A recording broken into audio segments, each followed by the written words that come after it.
नमस्कार।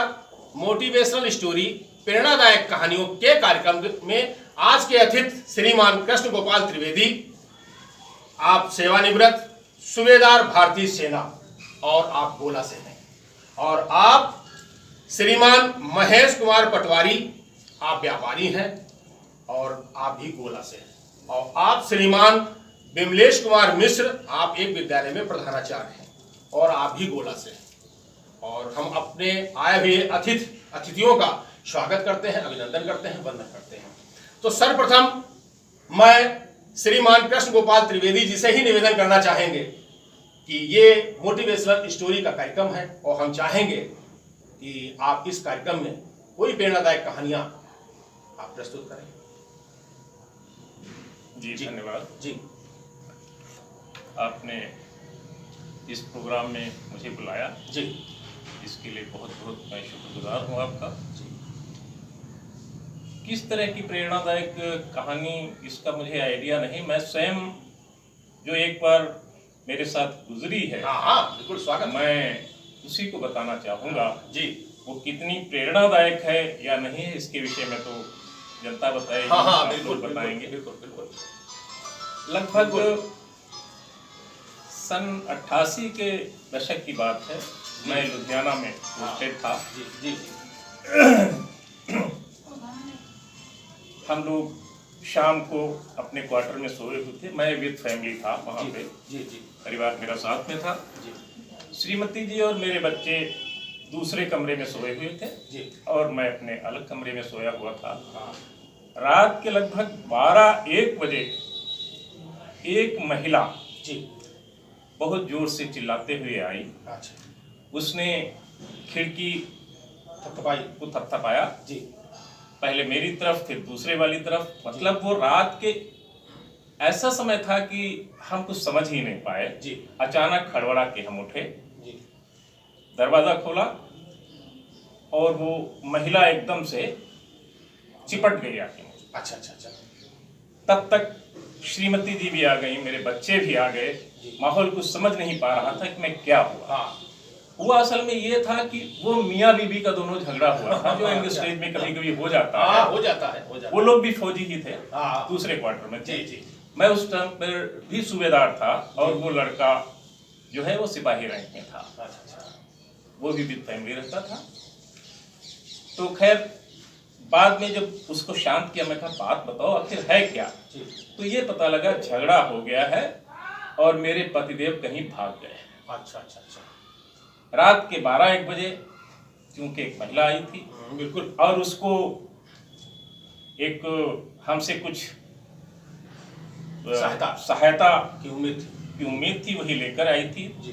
तो मैंने कहा कि इसकी सहायता हम जरूर करेंगे। बिल्कुल। फटाफट मैंने जो भी जल्दी वाले कपड़े होते वो पहना। हाँ। साइकिल लिया अपनी। हाँ। उस टाइम पे मोटरसाइकिल नहीं थी हाँ, मेरे पास में। हाँ जी। और साइकिल लेके मैं भागा हुआ। जी। इधर रोड देखा, उधर रोड देखा, बहरहाल कहीं नहीं मिला। मेरे से करीब आधा किलोमीटर दूर ही रेलवे स्टेशन था। जी। कुछ मुझे शंका हुई कि क्यों न पहले रेलवे स्टेशन की तरफ दौड़ा जाए। बिल्कुल। तो मेरे क्वार्टर की तरफ से जो रास्ता जाता था रेलवे स्टेशन, वो just opposite to platform number 1 था। अच्छा अच्छा। अपोजिट साइड में। जी। तो उधर से ही मैं उसको एंट्री किया जाके साइकिल के साथ में। जी।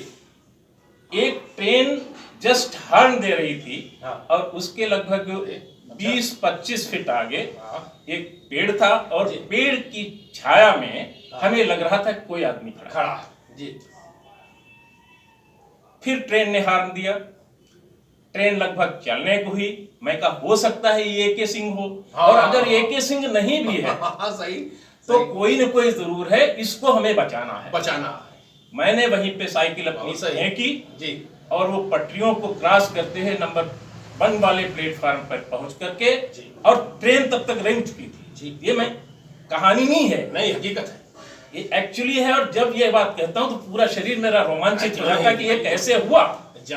और मैं एकदम से जाके उसको थपेड़ मारा और उसको गिरा दिया और उसके सीने पे बैठ गया जाके। बिल्कुल सही। ट्रेन 1 फीट रह गई कि 1 मीटर रह गई कि 10 फीट रह गई, इसका मुझे कोई भान नहीं है, लेकिन मुझे ये था कि मुझे इसको कैसे न कैसे बचा लेना है, और मैंने उसको बचा लिया। वो फिर भी ताकत से मुझे छुड़ाने की कोशिश करता रहा, लेकिन पता नहीं ईश्वर ने कहां से हमको इतनी ताकत दे दी। वो मुझसे तगड़ा था, लेकिन फिर उसको मैं बराबर दबाए रखा। और उसके बाद जब ट्रेन निकल गई तो मैंने उसको उठाया, उजाले में देखा तो वास्तव में एक सिंह था। अच्छा, जिसको आप बचाने जो वो महिला जो आई थी उसका पति था। बहुत अच्छा काम किया आपने जी। उसको मैं खींच के लाया। उसने कहा नहीं सर, मैं बिल्कुल नहीं जाऊंगा। मैं कहा नहीं, चलना पड़ेगा। बोला मैं घर अपने बिल्कुल नहीं जाऊंगा। मैं कहा घर अपने नहीं जाओ, मेरे घर रहना। उसको खींच के लाया, साइकिल पे अपनी बिठाल करके अपने क्वार्टर में। सारी रात उन दोनों को मैं लेक्चर देता रहा, आपस में किसी तरह से समझाता रहा, मोटिवेट हम सारे। हाँ, मतलब कि ये आत्महत्या पाप है, आत्महत्या नहीं करना। तो फिर तुम फौज के लड़के हो, तुम अगर आत्महत्या करोगे तो आत्महत्या करने वालों को बचाओगे कैसे? फिर सीख कैसे आप देंगे दूसरे को? हाँ, आप जब आप ऐसा करेंगे, गलती करेंगे। ये मतलब एक अजीब सा हमारे साथ में ये इंसिडेंट हुआ है, जिसको मैं याद करता हूँ, रोमांचित हूँ। और कहां से मुझे कुछ भगवान ने ऐसा ताकत दिया और ये अकल दे दिया कि जाओ पहले रेलवे स्टेशन देखो। अन्यथा वो मैं नहीं तो रोडों पे ढूंढते रहता और वो चला गया होता। वो ये सब ईश्वर की मेहरबानी है, जीवन से चला जाता। हाँ। आपने उसको नहीं, कई जीवन को बचाया है। अब उसके बाद में वो कहाँ है आज ये हमें पता नहीं। हालांकि थोड़े दिन तक उसका काफी संपर्क रहा। मैं चिट्ठी वगैरह भेजता था उस टाइम पे, पोस्ट कार्ड अंतरदेशीय इरादा आपने बदल दिया। हाँ, मतलब उसका मार्ग बदल गया वहीं पर से। अगर आप न पहुंचते वहां तो शायद वो, तो ये मेरे जीवन में बहुत ही ऐसी सी घटना हुई है, जिसको ये सोचता हूँ कि उसके बच्चे होंगे तो आपके कार्य से लोगों को यही प्रेरणा मिलेगी कि इस तरीके का अगर कोई कर रहा है तो अगर कोई हेल्प मांगने आता है, चाहे रात हो चाहे दिन हो, तो हमें मदद करनी चाहिए। और पुरजोर कोशिश करें कि अगर कोई इस तरीके से कोई आत्महत्या कर रहा तो हम उसको बचाएं। बहुत बहुत धन्यवाद आपका इस कार्यक्रम में।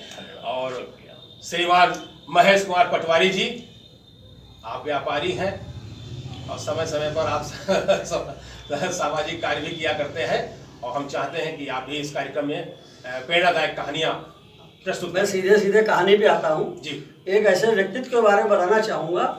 आज़ादी से पहले एक ऐसा व्यक्तित्व हुआ है, उसमें उस समय एक ऐसा दौर था कि धर्म कुछ लोगों के चंगुल में फंसा हुआ था। धर्म के कुछ ठेकेदार थे जो वो चाहते थे कि उन्हीं के अनुसार सब कुछ हो। उस समय आगरा के आवरखेड़ा में एक व्यक्तित्व पैदा हुआ, आचार्य श्री राम शर्मा, जो गायत्री परिवार के संस्थापक हैं, और जिनको यह श्रेय जाता है कि उन धर्म के ठेकेदारों के चंगुल से निकालकर यज्ञ हवन विचारधारा को देश के कोने कोने में जन जन तक, आम आदमी, गरीब आदमी तक पहुंचाया।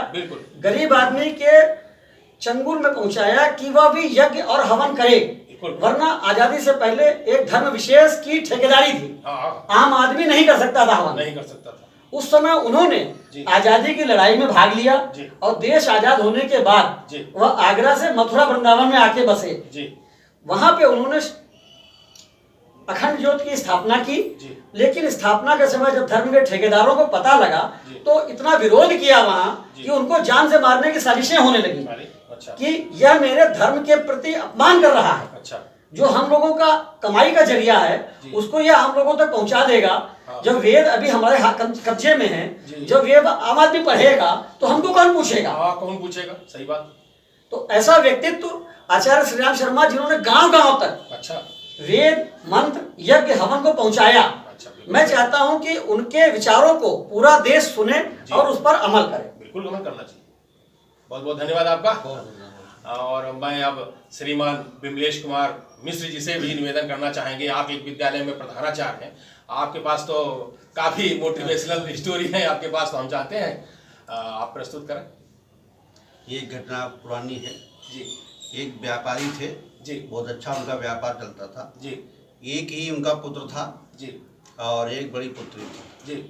तो पुत्र का मन जो है व्यापार में नहीं लगता था, इधर उधर घूमना, पैसे से अपना जो दुरुपयोग करना जी।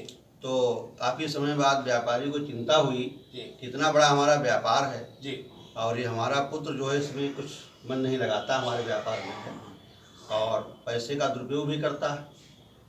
तो उसने एक योजना बनाई। शाम को जब अपने व्यापार स्थल से आया, शाम को अपने पुत्र से कहा कि बेटा कल आपको 1 रुपये कमा के लाना है। अच्छा, कहीं से कमा के लाइए आप, 1 रुपये आपको मेहनत करके कहीं से लाना है। तो अपना सुबह जो है व्यापार करने चला गया। दुकान जो प्रतिष्ठान था जी, तो वो तो आलसी था पुत्र, काम करने कहाँ जाता। हाँ, सही। तो अपनी माँ के पास गया, बड़ा उन्होंने विनय किया, 1 रुपये अपनी माँ से ले लिया। शाम को जब पिता आया व्यापारी, तो कहा बेटा काम करने गए थे, 1 रुपये लाया मेहनत करके। तो उसने दिखाया कि 1 रुपये हम मेहनत करके लाए हैं। तो व्यापारी के मकान सामने एक कुआं था जी। तो व्यापारी ने कहा 1 रुपये जो कमा के लाया है कुआं में डाल दो। हाँ, बिल्कुल तो सही। गया कुएं में डाल दिया। हाँ, डाल दिया। तो व्यापारी समझ गया कि ये इसने मेहनत की नहीं किया है, ये कहीं से जो है पैसा लेकर लेके आए, मतलब ये उसका डायग्नोस था। हाँ, समझ मतलब गया। प्रयोग था। हाँ, समझदार था व्यापारी। मतलब झूठ और सच का वो तो अंतर दूसरे दिन समझ सुबह आया। फिर कहा जी। कि आज फिर आपको 1 रुपये कमा के लाना है, हाँ, ठीक। मेहनत करके। हाँ। तो उसने फिर जो है बहन के पास गया, तो बहन ने 1 रुपये दे दिया, बड़ी थी।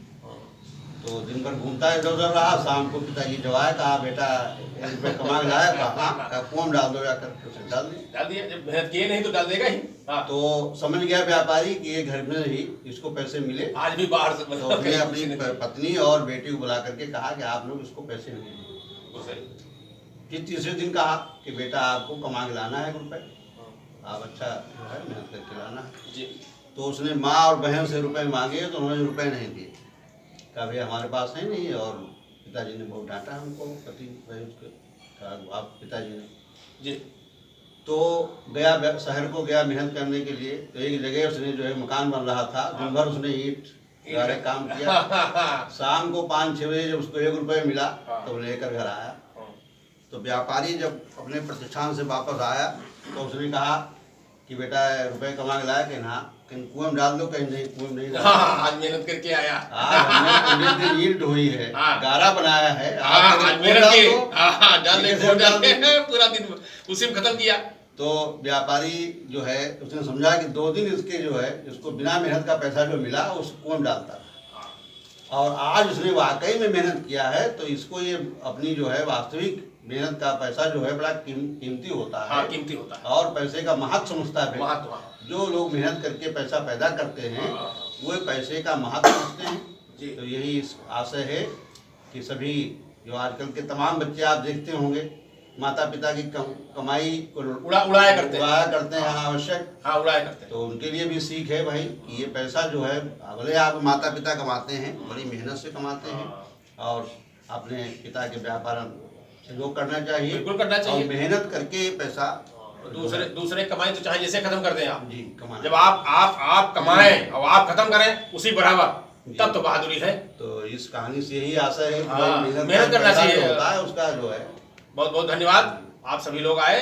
और भविष्य में भी अगर इस कार्यक्रम में मेरा निवेदन आप लोगों तक पहुंचे तो हम आपसे अपेक्षा करते हैं कि इस कार्यक्रम में अवश्य आएंगे। बिल्कुल आएंगे, दोबारा आएंगे, अपनी तैयारी से आएंगे। आज का कार्यक्रम मैं यहीं पर समाप्त करता हूँ। धन्यवाद।